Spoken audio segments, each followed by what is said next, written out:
कभी कभी ऐसा होता है ना, कि सबसे बड़ी कामयाबी ही सबसे बड़ी मुश्किल बन जाती है। आज हम पन्ना टाइगर रिजर्व की एक ऐसी ही अनोखी और कह सकते हैं कि थोड़ी कॉम्प्लेक्स सी कहानी को समझने वाले हैं। कहानी का जो सार है वो बिल्कुल सीधा है। एक जगह जो पूरी दुनिया के लिए एक उम्मीद थी, एक प्रेरणा थी, आज वही एक अनजाने भविष्य की तरफ देख रही है। तो चलिए इस पहेली को सुलझाने की कोशिश करते हैं और देखते हैं कि कैसे एक मामूली सी चिंगारी एक बहुत बड़ी, एक बहुत ही उलझी हुई कहानी का पर्दाफाश करती है। तो बात शुरू होती है इसी साल मार्च 2024 से। पन्ना टाइगर रिजर्व का एक बहुत जरूरी हिस्सा है मड़ियादो बफर जोन। वहां एक जबरदस्त आग लग गई।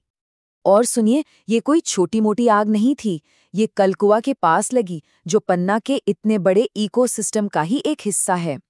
उस वक्त तेज हवाएं चल रही थी और उन्होंने लपटों को और भी भड़का दिया। सोचकर देखिए, तेंदुए, नीलगाय, चीतल, कितने ही जानवरों का घर सीधे सीधे खतरे में आ गया था। असल में ये आग उस बड़े दबाव की बस एक झलक थी, जिसका सामना ये पूरा इलाका कर रहा था। लेकिन इस आग का असली मतलब समझने के लिए, इसका सही कॉन्टेक्स्ट समझने के लिए हमें थोड़ा पीछे जाना होगा। हमें पन्ना की उस अविश्वसनीय सफलता की कहानी को जानना होगा। ये सच में किसी चमत्कार से कम नहीं है। क्या कोई सोच सकता है, साल 2009 और पन्ना में एक भी बाघ नहीं था, जीरो। वो स्थानीय रूप से विलुप्त हो चुके थे। कंजर्वेशन की दुनिया के लिए ये एक बहुत बहुत बड़ा झटका था। लेकिन फिर एक बहुत ही महत्वाकांक्षी पुनर्वास कार्यक्रम शुरू हुआ और नतीजा, सिर्फ 10 साल के अंदर वहां 50 से ज्यादा बाघ थे। और आज की तारीख में ये संख्या 90 को भी पार कर चुकी है। 90 से ज्यादा। ये सिर्फ एक नंबर नहीं है, ये उस असाधारण सफलता का सबूत है जिसने पन्ना को दुनिया के नक्शे पर ला खड़ा किया। और इस सफलता का असर सिर्फ बाघों तक ही सीमित नहीं रहा, इसका एक बड़ा आर्थिक प्रभाव भी हुआ।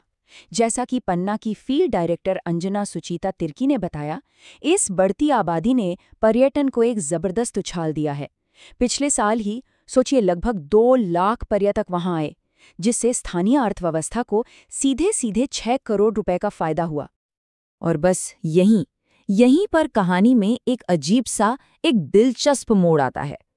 पन्ना की सबसे बड़ी ताकत यानी बाघों की बढ़ती संख्या अब उसकी सबसे बड़ी चुनौती भी बन गई है। समस्या की जड़ इन आंकड़ों में छिपी है। देखिए, पन्ना का जो मुख्य संरक्षित क्षेत्र है वो है करीब 576 वर्ग किलोमीटर।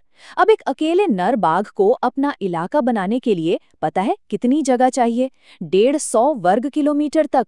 तो हिसाब बिल्कुल साफ है ना? रिजर्व में जगह कम पड़ रही है और बाघ, खैर, वो नए घर की तलाश में बाहर निकल रहे हैं। और जब लग रहा था कि चलिए ये भीड़-भाड़ की समस्या ही काफी बड़ी है, तभी एक और बड़ा खतरा सामने आ खड़ा हुआ। एक ऐसा खतरा जो इस पूरी स्थिति को एक संकट में बदल सकता है। ये खतरा है केन बेतवा नदी जोड़ो परियोजना। अब देखिए, ये एक बहुत बड़ा इंफ्रास्ट्रक्चर प्रोजेक्ट है। इसका मकसद बुंदेलखंड के सूखे इलाकों तक पानी पहुंचाना है। एक बहुत अच्छा, एक बहुत ज़रूरी लक्ष्य है। लेकिन इसका पन्ना पर जो असर होने वाला है वो सीधा और कह सकते हैं कि काफ़ी विनाशकारी होने वाला है। ये प्रोजेक्ट पन्ना के लगभग 58 वर्ग किलोमीटर के मुख्य बाघ आवास को हमेशा के लिए पानी में डुबो देगा। हमेशा के लिए। और ये वही इलाका है जो बाघों के जीवन के लिए, उनके अस्तित्व के लिए सबसे ज़्यादा ज़रूरी है। इसका मतलब क्या है, इसको ज़रा अंदाजे में रखते हैं। ये रिजर्व के कुल कोर एरिया का 10% से भी ज़्यादा हिस्सा है। 10% से ज़्यादा। एक ऐसे रिजर्व के लिए जो पहले से ही, जैसा कि हम जानते हैं, बाघों से भरा हुआ है, ये एक बहुत बड़ा और विनाशकारी नुकसान है। तो अब सवाल ये उठता है, जब आपका घर छोटा पड़ रहा है और ऊपर से उसका एक हिस्सा पानी में डूबने वाला हो, तो आप क्या करेंगे? सीधा सा जवाब है, आप एक नया घर बनाएंगे। और बस यही वो महत्वाकांक्षी योजना है जो अब पन्ना की विरासत को बचाने के लिए तैयार की जा रही है। और इसका समाधान भी उतना ही बड़ा है जितनी बड़ी यह चुनौती है। एक बिल्कुल नया टाइगर रिजर्व बनाया गया है जिसका नाम है वीरांगना दुर्गावती टाइगर रिजर्व। यही होगा पन्ना से विस्थापित होने वाले बाघों का नया घर। जरा इस योजना के पैमाने को देखिए। ये नया रिजर्व वीरांगना दुर्गावती पन्ना से भी बड़ा है। कुल क्षेत्रफल 2300 वर्ग किलोमीटर से भी ज्यादा। और सबसे खास बात क्या है पता है? ये एक प्राकृतिक वन्यजीव गलियारे के जरिए पन्ना से जुड़ा हुआ है। इसका मतलब है कि बाघ सुरक्षित तरीके से अपने पुराने घर से नए घर तक का सफर तय कर सकते हैं। लेकिन ये सिर्फ बाघों को एक जगह से दूसरी जगह ले जाने की बात नहीं है। इसके पीछे एक बहुत बड़ी रणनीति है जिसे ग्रेटर पन्ना लैंडस्केप पहल कहते हैं।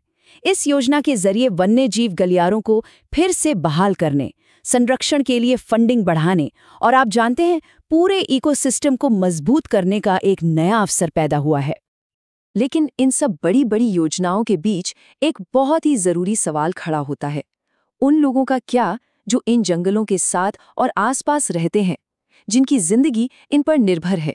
तो क्या संरक्षण और इंसानी जरूरतों के बीच एक सही संतुलन बनाया जा सकता है?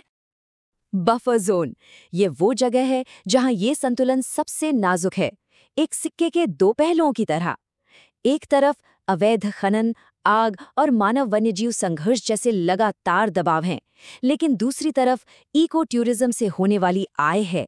करीब 6 करोड़ सालाना, स्थानीय लोगों के लिए रोजगार के अवसर हैं और संरक्षण में समुदाय की भागीदारी जैसी अपार संभावनाएं भी हैं। तो आखिर में पन्ना की ये पूरी कहानी हमें इसी एक सवाल पे लाके छोड़ देती है, क्या ये जो इतना बड़ा, इतना भव्य प्लान है, वो सच में बाघों, नदियों और लोगों, इन तीनों की ज़रूरतों को संतुलित कर पाएगा? देखिए, ये सिर्फ बाघों को बचाने की बात नहीं है, ये एक बहुत ही जटिल संतुलन बनाने की कोशिश है। एक तरफ विकास है, दूसरी तरफ एक अनमोल इकोसिस्टम है और तीसरी तरफ वो समुदाय हैं जिनका भविष्य इसी पर टिका है। इसका जवाब क्या होगा, ये तो आने वाला वक्त ही बताएगा।